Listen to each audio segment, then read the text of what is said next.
Let me tell you what nobody talks about. Not taking action. It doesn't feel dramatic. It doesn't feel like failure. It doesn't feel like collapse. It feels comfortable. And that's why it's dangerous. Because when you don't take action, nothing explodes. No alarms go off. No one calls you out. You just stay the same. And staying the same quietly compounds into regret. The other night, I was tired. Work had drained me. The day felt long.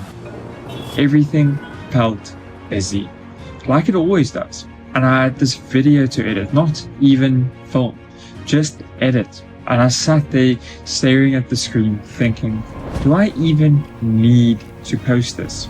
Does this really matter? Can't I just do it tomorrow? And then the easier voice came in. You've done enough today. You deserve to rest. It's not that serious. And here's the scary part. That voice sounds reasonable. It doesn't sound evil. It doesn't sound destructive. It sounds logical. But I sat there and asked myself something deeper. If I press the easy button right now, what am I actually building? Am I building discipline? No. Am I building resilience? No. Am I learning how to do the hard things when I don't feel like it? No. I'm just reinforcing comfort. And comfort is a muscle. The more you train it, the weaker you become. Here's the truth. The beginning of anything meaningful feels useless. Starting feels small. It feels awkward. It feels like nobody cares. It feels like you're shouting into nothing. And that's exactly why most people quit. Because in the beginning, there's no reward, no applause, and no results, no validation, just resistance. And we live in a world that has trained us to escape resistance immediately. Bored? Scroll. Hungry? Order. Curious? Just ask AI. Lonely? Distract yourself. Tired? Go numb it out. We are living in the most comfortable era in human history, and yet anxiety is higher, depression is higher, confusion is higher. Why? Because we've lost the ability to sit in discomfort. Look at how easy everything has become. You don't have to struggle for answers anymore. You don't have to wrestle with a book. You don't have to fail your way through a recipe. You don't have to sit in confusion. You can just ask a machine and listen. Tools are not evil, but if you use convenience to avoid growth, you're shrinking yourself. If you skip reading because it's easier to get a summary, you lose the depth. If you skip thinking because it's easier to be told, you lose the strength of your own mind. Growth is in the friction, and we are systematically removing friction from our lives and then wondering why we feel weak. Let me be blunt.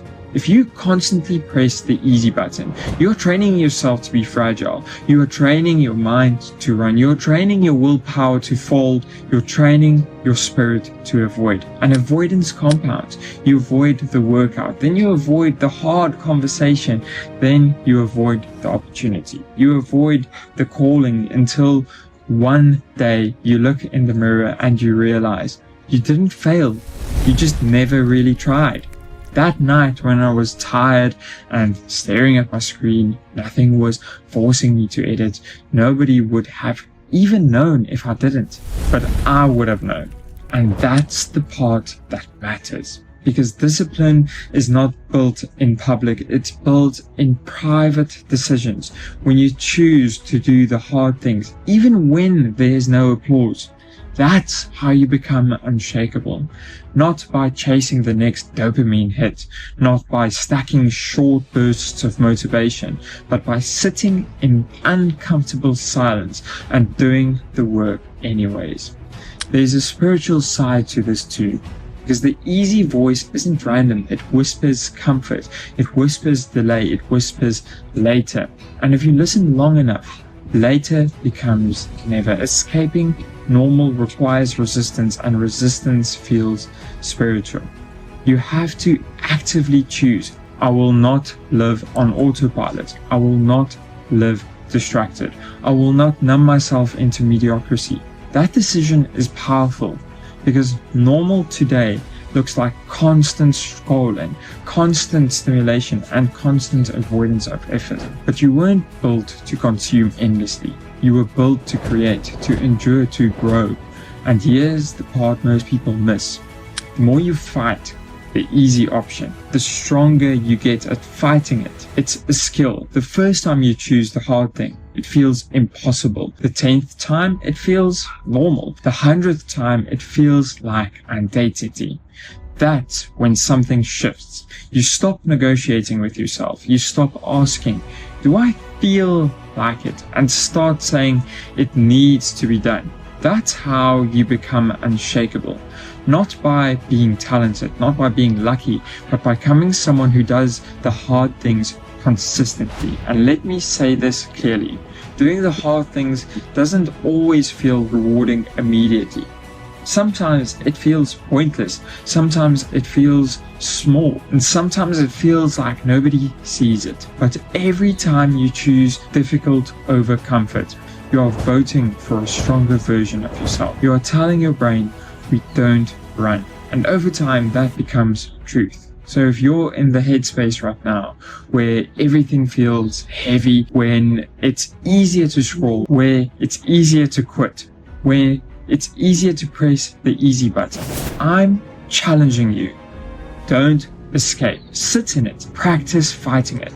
Because the more you practice resistance, the more resilient you become. And resilience is rare nowadays, which means if you build it, you separate yourself automatically. Being unshakable doesn't mean you never feel tired. It means you move anyway. It doesn't mean you never tempted. It means you don't obey every impulse. It doesn't mean it's easy. It means you've trained yourself to value growth over comfort.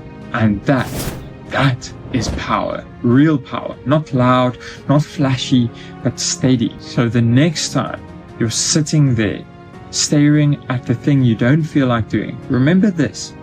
The easy choice builds comfort. The hard choice builds character. And character is what carries you when motivation disappears. Choose who you're becoming, not what feels good right now. That's how you escape normal. That's how you stop listening to the voice that wants you small. That's how you become unshakable.